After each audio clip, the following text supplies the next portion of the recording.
여러분, 부는 아무리 많이 가져도 나다할 사람이 없을 겁니다. 도리어 가지는 가질수록 더 많이 가지려고 하는 것이 인간의 마음입니다. 그러나 분명한 사실은 세상을 떠날 때에 자신과 자기 가족만을 위해서 산 사람은 참 부자라고 말할 수는 없을 겁니다. 그거는 일종의 동물들도 다 하고 있는 일입니다. 하나님 나라에 들어갈 때에 떳떳이 말할 수 있는 자가 진정한 부자가 아닐까요? 바울은 그런 의인이어서 주 앞에 나의 자랑은 너희니라 그랬습니다. 성도는 이 세상의 눈으로 볼 때는 어찌 보면 그 존재가 나타나 보이지 않아야 할 때가 없잖아 있습니다. 사람의 눈으로 볼 때의 성도들처럼 어찌 보면 어리석은 것 같이 보이고 어찌 보면 보잘것없는 같이 보이는 인생이 아마 없을 겁니다. 그러나 하나님 앞에서는 유능한 자가 될 줄로 믿습니다. 왜냐하면 성도들의 영원한 신인권은 어디에? 하늘나라에 있습니다. 아멘. 성도들이 시인한 박해를 당할 때는 그 죽임을 당하여도 멸절을 당하는 것은 결코 아닙니다. 세상은 멸망을 당해도 성도는 영원히 살아가는 존재입니다. 성도들이 박해를 당할 때는 그들에게 어떤 본죄가 있어서 그 죄의 값으로 인하여 고난받는 것 같으나 죽임을 당하지 아니한다 그랬습니다. 살아있는 것은 하나님의 보호의 증거인 줄로 믿습니다. 누구보다도 바울은 이런 체험을 한 사람입니다. 그래서 그는 고린도후서 11장 27절과 28절에서 이렇게 말합니다. 수고하며 애쓰고 여러 번 자지 못하고 줄이고 목마르고 여러 번 춥고 굶고 춥고 헐벗었노라. 그 이 외에 이런 고사고 아직도 날마다 내 속에 누리는 일이 있으니 곧 모든 교회를 위하여 염려하는 것이라 그랬습니다. 이러한 염려가 있으니 바울은 늘 기도할 수밖에 없었습니다. 이것이 성도의 정체성입니다. 땅속 깊이 뿌리를 내리고 있는 나무는 가지나 줄기를 잘라도 죽지 않습니다. 또다시 그곳에 새싹이 본이 되는 돋아납니다. 서로 그 밑둥이 크게 상처를 입는다 할지라도 죽는 것 같이 보이진 않은 또다시 새로운 새싹이 돋아납니다. 목요일날 우리 제2난선교에서 가지치기하고 정원을 가꾸면서 이야기를 해요. 목사님, 이 가시나무는 얼마나 생명력이 강한지 약을 뿌리면 한 번 죽는다 해서 근데 두 번씩이나 뿌린데도 다시 또 돋아납니다. 죽은 것 같이 보였는데 또 돋아나온다는 거예요. 그렇습니다. 우리는 생각해 봅니다. 이것이 생명의 역설입니다. 이것이야말로 하나님께서 지으신 생명 세계의 위대한 일입니다. 본문에서 바울은 그렇게 보이진 않은 실제로는 그렇지 않는 자다는 것을 이야기합니다. 그리스도인의 역설적인 노선에 대해서 지금 바울이 말합니다. 바울은 이를 통해서 그리스도인의 참된 권리를 잘 말해주고 있습니다. 그에 의하면 그리스도인은 한마디로 세상에서 패하고 고통당하는 자처럼 보일지라도 그들이 당하는 모든 그 현실 자체가 이니 하나님 나라에서는 승리하고 영광을 허락받은 사실이 늘 지금 강하게 역설하고 있습니다. 이제 여러분, 우리는 다음과 같은 말씀을 살펴보면서 은혜를 받기를 원합니다. 첫 번째 성경의 말씀입니다. 세상에서는 무능한 자 같으나 유능한 자이고 그렇습니다. 이 세상은 항상 그리스도인의 참된 제자들을 올바르게 이해하지 못합니다. 예수님은 여러분을 이해하지 못합니다. 나 여러분이 전도하려니까 여러분을 전도하는 여러분을 향하여 뭐라고 이야기합니까? 어리석다고 생각할 겁니다. 이 좋은 세상에 엔조이하지 못하고 그렇게 살다가는 그거야말로 얼마나 다도스러운 삶 아닌가라고 여러분을 조소할 수 있을지도 모릅니다. 세상은 그리스도인의 제자들을 왜곡시키고 괴롭히고 있습니다. 요한은 그의 저서에서 일찍이 세상이 우리를 알지 못한다고 요한 1서 3장 1절에서 그렇게 말합니다. 돌아 아버지께서 어떤 사랑을 우리에게 대투사 하나님의 자녀라 일컬음을 닫게 하셨는가. 우리가 그러하도다. 그러므로 세상이 우리를 어떻게 한다? 알지 못하는 그 단에 우리를 알지 못하는 것은 그들이 하나님을 알지 못하기 때문이다. 낫는 말입니다. 그가 하나님을 안다면 우리를 어떻게 볼까요? 야, 너는 정말로 값진 일을 하구나. 너야말로 참 제대로 된 인생을 사는 사람이다. 너야말로 헛된 삶을 살지 않는 사람이라고 아마 열을 높이 볼 겁니다. 그러나 그들은 하나님을 알지 못하기 때문에 우리를 알지 못하는 것은 어찌 보면 당연한 일일 겁니다. 세상은 하나님을 사랑하고 하나님의 의를 추구하는 그리스도인들을 결코 알 수가 없습니다. 그뿐 아니라 세상은 그리스도인들의 희생적인 사랑을 이해하지 못합니다. 바보라고 여깁니다. 어리석은 사람이라고 생각할 겁니다. 경건한 성도들의 생활과 그들의 사고방식을 전혀 이해할 수가 없는 겁니다. 그리스도인들은 세상에서 일어놓는 자들일 뿐입니다. 이것은 어찌 보면 당연한 일인 줄 모릅니다. 예수님께서는 이 오른손이 하는 것이 왼손이 모르게 하라 그랬습니다. 그래서 우리 그리스도인들은 세상에서 자기 이름을 드러내기보다는 오히려 그리스도의 이름을 드러내기를 좋아하고 있습니다. 세상에는 많은 산 스포트라이트를 받기를 원합니다. 그러나 진정한 그리스도인들은 그런 것보다는 언지 있는 사람을 찾아가서 그들에게 사랑의 손길을 뻗치는 줄로 믿습니다. 세상은 야욕과 탐욕과 이기심으로 이루어져 있습니다. 사랑보다는 미움으로 살아가기 때문입니다. 그래서 어느 시대를 낙론하고 그리스도인의 새 생명으로 사는 자들은 세상에서 어찌 보면 경시여김을 당합니다. 멸시를 당해왔던 것이 현실입니다. 그러나 정작 기독교인은 이런 생명으로 살았던 수많은 순교자들과 헌신자들의 피와 땀에 의해서 이루어졌던 것을 봅니다. 하나님께서 세상에서 경시됐던 이들의 이름을 높이 들어서 하나님의 나라의 존귀한 자로 세운다는 것을 말씀하셨습니다. 이들은 예수 그리스도에게 유능한 자들입니다. 그래서 요한복음 10장 4절에 보시는 자기 양을 다 내놓은 후에 앞서가며 양들이 그의 음성을 아는 고로 따라오되. 내가 내 양을 안다 그랬고 양들도 예수님을 안다 그랬습니다. 진리를 알기 때문에 우리는 오늘같이 이 좋은 날에 저 해수욕장을 찾지 아니하고 하나님의 전을 찾는 것 보는 사람들이 뭐라고 이야기할까요? 그러나 우리는 그 길에서 아랑곳하지 않습니다. 세상에서 무능한 하나님의 사람들은 하나님 나라에서도 너무나 잘 알려지는 유능한 자들이 얼마든지 있습니다. 그래서 하늘은 이들을 구원받을 때에 매우 기뻐하며 삶의 어느 순간에도 성령으로 언제나 항상 그들과 함께 하신다고 말씀하셨습니다. 그래서 무능한 자 같으나 유능한 자라고 했는데 그러나 바울은 예수님으로부터 직접 사도로 부른다는 것은 아니었습니다.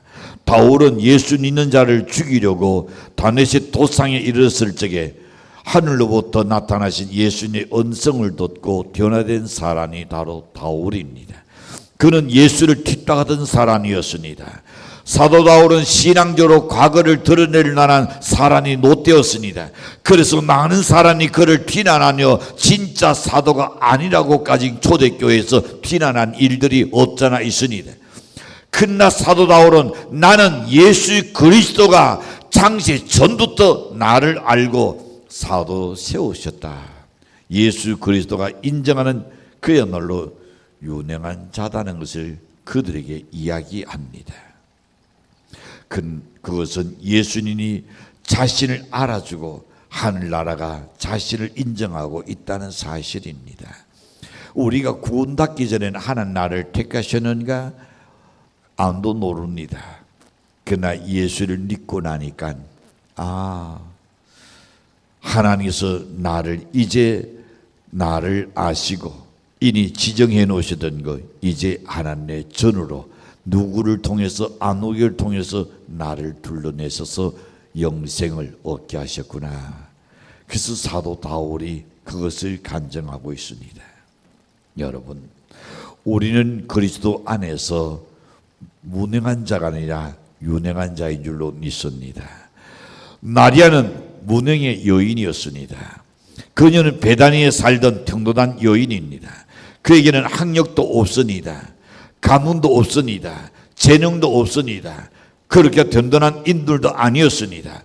일은 넘는 한 여인이었습니다. 그런데 그녀는 예수님에게 인정을 받자 그 이름이 유능한 자로 빛나고 날았습니다. 그녀는 예수님께서 대단히 나령 시논의 질에 식사로 올 때에 옥합을 깨뜨려서 예수님의 머리에다가 향유를 갖다 두었습니다. 그 비싼 향유를 아낌없이 두었습니다. 이 광경을 보고 있던 제자들이 분해가지고 아니 이 어리석은 여자야 그것이 얼마짜리인데 그걸 팔아서 차라리 가난한 자에게 구제하시는 얼마나 더 좋을꼬 하고 그를 비난하며 뒤알량거린 것을 돕니다. 그때 주님은 그 제자들을 향하여 책망했습니다. 이들은 세상에서 유능한 자가 되고 싶었을 겁니다. 그러나 예수는 그를 더 이상 괴롭히지 말아라. 저는 나에게 좋은 일을 행하였느니라 그랬습니다. 다시 말하면 그는 내 눈에 향유를 본 것은 나의 장사를 위해서 행한 것이다. 나의 죽음을 앞두고 미리 행한 것이다. 마태복음 26장 10절에서 13절에 보시는 내가 진실로 너희에게는 온 천에 어디든지 이 도군이 전파되는 곳에는 이 여자의 행한 일도 말하여 저를 기념하리라. 그렇습니다. 여러분 얼마나 유능한 자가 되었습니까? 예수님의 제자들에 의해서는 어리석은 여자였습니다. 낭비하는 여자였습니다. 해툰 여자였습니다. 도잘것없는 여자였습니다. 그런데 예수님 때 그가 행한 모든 일을 보고 주님께서 내 이름이 전파되는 곳에서 이 여인이 행한 것을 기념하리라. 오늘날까지 그의 이름이 계속 기념되고 있으니 얼마나 유능한 자가 되었습니까? 나는 이 세상에서 아무도 알아주는 이가 없는 무능한 자 같진 않은 하늘나라 생명록에 연내 70석자가 기록된 것으로 인하여 기도하시기를 바랍니다. 두 나라 여러분이 행하고 있는 신앙생활이 남들이 보기는 보잘것없이 보이고 어리석게 보일지라도 그러나 하나님 나라가 주님이 기억하고 있다는 것을 믿으시길 바랍니다. 여러분이 하나님한테 헌신하고 동사하고 있는 그 모든 것들이 여러분 이 세상 떠나는 여러분이 깜짝 놀랄 정도로 주님이 기억하시고 주님이 여러분이 들어갈 그곳에서 상다들 일을 행하신 줄로 믿습니다. 결코 없어지지 않는 이 땅 위에는 다 놓고 가진 않은 우리의 땅 위에 살 동안에 이니 주를 위하여 소자에게 냉수 한 그릇 대접한 것도 내가 그 상을 잊지 않겠다 그랬습니다. 여러분이 행한 모든 선이 헛되지 아니하려고 확신합니다. 두 번째 가서 도시는 죽은 자 같으나 살아있는 자로 살자. 남들은 노라할지라도 우리는 살아있는 자로 살아야 합니다. 사도 바울이 감옥에 끌려다니면서 내놨고 고문을 당하며 뒷닥을 닫고 죽게 되었다는 사실이 있습니다. 그래서 고린도서 4장 10절에 보면 그는 죽음을 논에 짊어지고 다녔다 그랬습니다. 날마다 죽음으로 끌려가는 그런 삶을 또한 살았습니다. 그의 노는 죽은 줄 아는데 신기하게도 그는 살아 있었습니다. 그는 죽을 수 없는 논이었습니다. 왜냐하면 사도행전 9장 15절에 보면 이렇게 말씀합니다. 주께서 이르시되 가라, 이 사람은 내 이름을 이방인과 임금들과 이스라엘 자손들에게 전하기 위하여 택한 나의 그릇이라. 다시 말합니다. 하나님께서 그에게 아직도 행할 일이 남아있기 때문에 사람들이 그를 어떻게 하들지라도 죽는 줄 같으나 결코 죽지 않습니다. 그래서 리빙스톤이 아주 유명한 말을 했습니다. 사능이 있는 사람은 죽지 않는다. 노한 사람은요, 인산녹용을 녹는 사람은 안 죽어요. 지시왕의 불로초를 녹는 사람은 안 죽어요. 슬로반의 이슬을 나시는 사람은 안 죽어요. 다 죽어요. 똥 싸고 죽어요. 그런데 사능이 있는 사람은 아무리 죽이려도 죽일 수 없다는 겁니다. 왜? 하나님이 그를 향하여 아직도 해야 할 일이 있고 사능이 있기 때문인 줄로 믿습니다. 그는 사능이 있기에 나는 죽을 수 없고 할 일이 있기에 여기 살아있다고 당당하게 그는 말합니다. 우리는 날마다 죽은 자 같으나 여기 살아있다고 자신 있게 말할 수 있어야 합니다. 하나님의 사람들이 이 세상에서 나는 고통과 뒷닥을 닫기 때문에 세인들의 생각하기는 저들은 불행한 자라고 말할 수 있을지 모릅니다. 왜냐하면 세인들의 눈에는 핍박으로 인하여 상처뿐인 육신의 고난과 궁기도로 세잔한 그 기력 닿기는 아무도 그 다울에게서 보이지 않았기 때문입니다. 그러나 바로 이런 고난으로 인해 하늘나라가 융성에 간다는 사실이 중요한 겁니다. 하나님의 사람들은 이 세상에 살면서 이미 하나님 나라를 지금 확장해 가고 있습니다. 그렇기 때문에 이들의 생활은 고통으로 찌든 육체의 생활이 아니라 하나님 나라의 평화와 기쁨을 논으로 채워나는 생명의 삶을 살고 있는 줄로 믿습니다.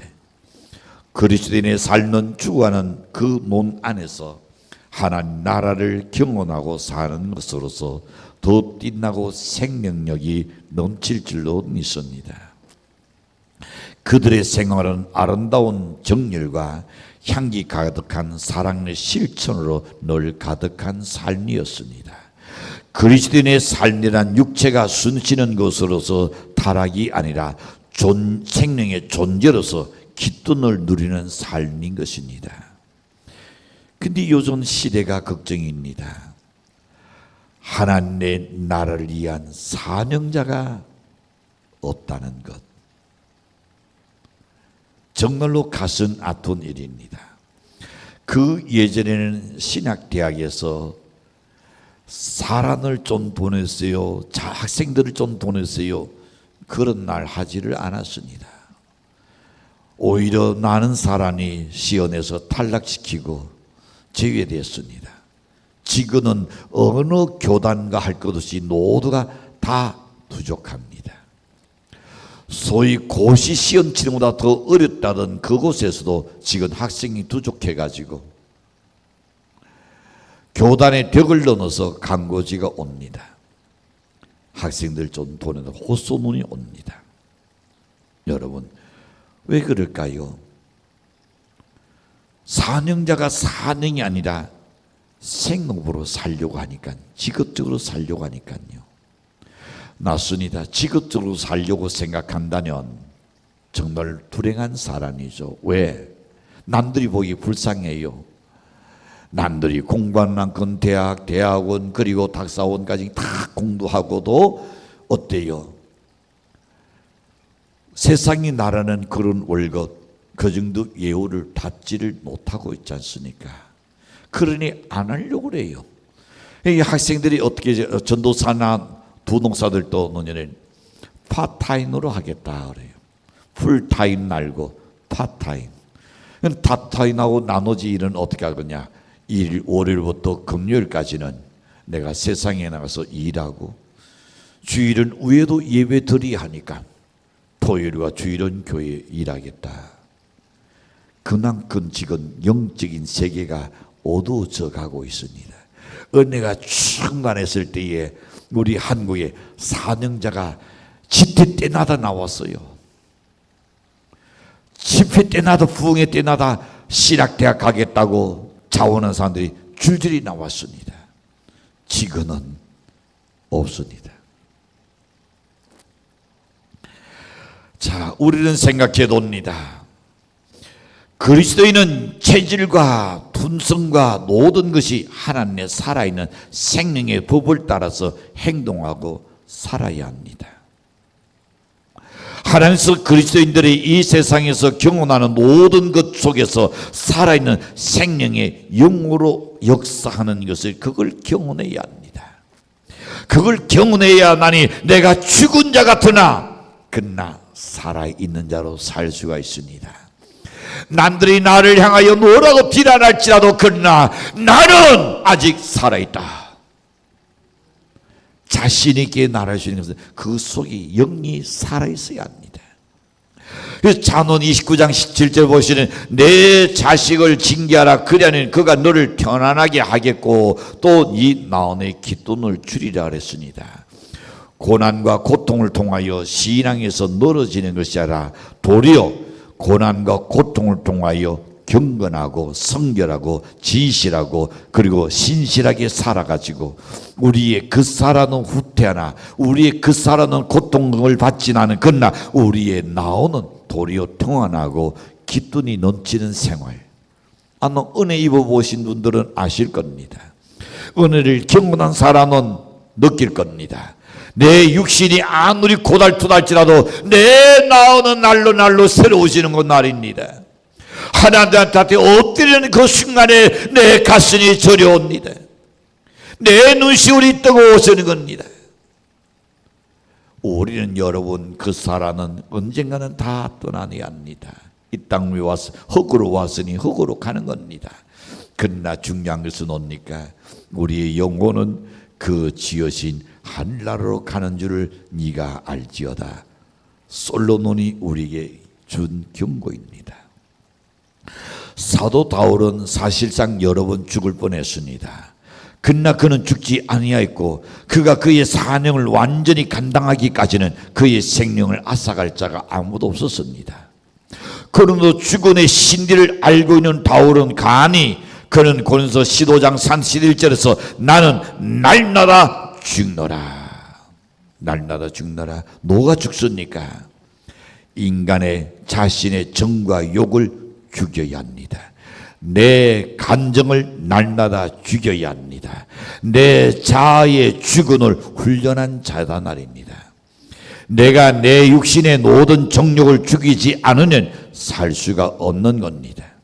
나의 모든 정과 욕을 십자가에 놓다 갈 때 나니 거룩한 삶이 우리를 통해서 영을 통하여 나오게 될 줄로 믿습니다. 도대체 죽음을 누수하지 않은 생애를 보냈던 것이 바로 바울입니다. 어김없이 그리스도께서 우리 그리스도인을 위하여 죽으시고 다시 죽음을 이기고 살아나셨습니다. 주님의 권능을 필연적인 결과라고 도와서 그릇됨이 없을 것이라고 확신합니다. 인간의 생사복은 하나님께 있습니다. 사람이나 그 운명에 있는 것이 결코 아닌을 믿으시기를 바랍니다. 우리의 인간의 생명은 하나님의 주권에 있습니다. 단지 여러분이 하나님 향한 나의 사명을 깨닫고 그 사명을 이루기 위해서 가슴이 불타고 있다면 그 사명을 이루기까지는 하나님은 결코 여러분이 어떤 질병도 어떤 사고로 인해서든 간에 죽지 않습니다. 세 번째 우리는 생각해 봅니다. 징계를 받는 자 같으나 죽임을 당하지 아니한 자로 살아야 합니다. 많은 사람이 사도 바울을 가리켜서 슬픔의 사람이다, 고난의 사람이다. 어떻게 저렇게 인간이 태어나서 저렇게 고난받고 살 수 있을까? 정말로 참 불행한 사람이다. 그 사람이 배운 지식이 아깝다. 그 사람이 가진 모든 그야말로 이 지난날의 그 모든 직업이 아깝다 할 만큼 그 당시 예수 알기 전에 그는 부러운 인간적으로 부러운 사람이었습니다. 날아가는 새도 떨어뜨리는 그런 바로 사내들인의 회원으로서의 막강한 권세를 가지고 있는 사람이었습니다. 그러나 그가 예수를 만나고 난 후에 나의 모든 지식을 뱃설물로 여긴다. 이 땅이 전부가 아니구나. 이 육체의 이 속에 들어간 달코난이 전도가 아니구나. 사람들이 나를 향하여 그야말로 진송해 주는 그것이 전도가 아니다는 것을 바울이 깨달았습니다. 그래서 나는 하나님이 원하는 그 길을 걸어가기 위해서는 어떤 징계다 할지라도 결코 나는 나다하지 않겠다는 바울입니다. 그것 때문에 사람들이 죽는다 할지라도 그러나 나는 결코 내 목적과 사명을 이루기까지는 나는 죽지 않고 살아있는 자로 살 것을 그는 단호하고 있습니다. 바울이 여러 가지 고통과 시련을 당한 것은 그가 과거에 어쩌던 바리새인으로서 있을 때에 교회를 핍박했던 사람이 아니었습니까? 그래서 바울은 그의 고난이 하나님의 진노의 표시가 아니라 주님께서 사도로 세우기 위해서 사랑의 표시로 다듬어가는 하나의 과정이었을 겁니다. 그는 징계를 받을 때에 낙심하지 않았습니다. 그래서 히브리서 12장 6절과 11절에서 이렇게 말합니다. 주께서 그 살한 자를 징계하시고 그 다드시는 아들나다 채찍질 하시니라 하였으니 11절에 누러 징계가 당신은 절고 도이지 않고 슬토도이나 후에 그로 날려나 연단받은 자들은 의와 평강의 열매를 냈느니라. 아멘. 고난 받기 싫어요? 의로운 고난 받는 게 영광입니다. 오늘날 왜 한국 교회가 지금 쇠퇴해가고 있습니까? 의로운 고난을 거부하기 때문입니다. 오히려 의로운 고난을 우리는 환영해야 할 줄로 있습니다. 그는 우리의 영혼이 살게 되라고 확신합니다. 성도들도 예수 안에서 시련을 보낸 은혜가 됩니다. 여러분이 고난을 받을 때에 무의미한 것 같으나 깊이 생각해 보는 은혜가 돼요. 한 예를 들어 볼게요. 아이들이 아플 때에 어른들이 노라고 이야기합니까? 젊은 엄마는 아이를 처음 낳아서 키워보니까 놀라가지고 아이가 아파서 울면 어떤 엄마는 같이 부둥켜 안고 울고 있어요. 우리 젊은이가 결혼했을 때 그리고 아이 낳고 그다음에 아이가 아픕니다 하고 중도 기도 들어옵니다. 그리고 제가 만났을 때 묻는 게 있습니다. 예, 너 아이 아플 때 같이 울지 않았니? 또 눈이 뜨거워집니다. 금방 눈물이 붉어집니다. 울었다는 증거죠. 근데 엄마들은 뭐라고 이야기합니까? 야, 괜찮다. 아이가 성장하려는 이 과정을 걸어야 한다. 엄마들은 그래요. 왜? 경험이 있으니까. 여러분, 오늘 우리 성도들에게도 마찬가지입니다. 시련이 슬프보이지 말아요. 고난이 고통스럽게 여기지 말아요. 그 고난과 시련과 연단을 통하여 우리를 보다도 더 성숙한 사람으로 만들어낼 줄로 확신합니다. 하나님의 더 큰 사랑이 그 사랑에 있는 증거인 줄로 믿습니다. 우리가 주 안에서 자기를 보면 한 생명의 천하보다 소중히 여기셔서 우리를 구해주셨다는 것을 우리는 뒤늦게 감사하게 될 겁니다. 그래서 골로새 1장 8절과 9절에 보면 이렇게 나타납니다. 형제들아, 우리가 아시아에서 당한 환난을 너희가 모르기를 원하지 아니하노니 신에 곁도록 신한 고난을 당하여 살 소망까지 끊어지고 우리는 우리 자신이 사형 선고를 받은 줄 알았으니, 여기까지는 인간이 지금 겪고 있는 나원입니다. 그 다음에 이로 우리가 자기를 의지하지 말고 오직 죽은 자를 다시 살리시는 하나님만 의지하게 하시니라. 정말로 참 낙심돼 가지고 좌우 앞뒤를 뒤돌아볼 수 있는 여지가 없을 그때에 여러분 다시 한번 더 깊이 신앙적으로 생각하는 하나님이 내가 세상 줄 죄악의 줄 이걸 다 끊도록 하기 위한 하나님의 사랑이었구나, 그걸 깨닫게 되라고 확신합니다. 오르러 자기를 의뢰하지 말고 오직 죽은 자를 다시 살리신 누가 하나니 난 의지하게 하려니라. 여러분, 발부둥치는 더 힘들어요. 그러나 하나님은 의지 안에 살아야 합니다. 바울의 고난의 역사적 간정은 거의 모든 사람이 이구동성으로 바울이 하나님께 징계를 받는다고 생각했을 겁니다. 실제로 그는 옛 시인 118편 18절에서 보면 이렇게 말합니다. 여호와께서 나를 시인이 경책하셨어도 죽은애는 넘기지 아니하셨다. 아멘입니까? 어떤 고난과 고통 속에도 나를 죽은애는 넘기지 않았다. 그건 뭐요? 다시 너에게 기회가 있다는 것을 이야기했습니다. 다시 너가 목표하는 것을 이룰 수 있는 그날이 있다는 것을 이야기합니다. 오늘 우리는 진정으로 우리가 징계에 닿는 자 같으나 죽임을 당하지 아니한 자로 살 수 있는 확신을 우리에게 주고 있습니다. 바울의 이러한 엄청난 고난 속에도 하나님께서는 그때 나라 신비롭게 섭리하셨고, 그리고 사명을 다하기까지는 사지로 끌려가는 것 같으나 그러나 결코 그는 죽지 않았다는 것을 보여줍니다. 여러분, 예전에 농사 지을 때에 요즘은 어떻게 하는지 모르겠어요. 요즘은 일손이 부족해서 못하겠죠.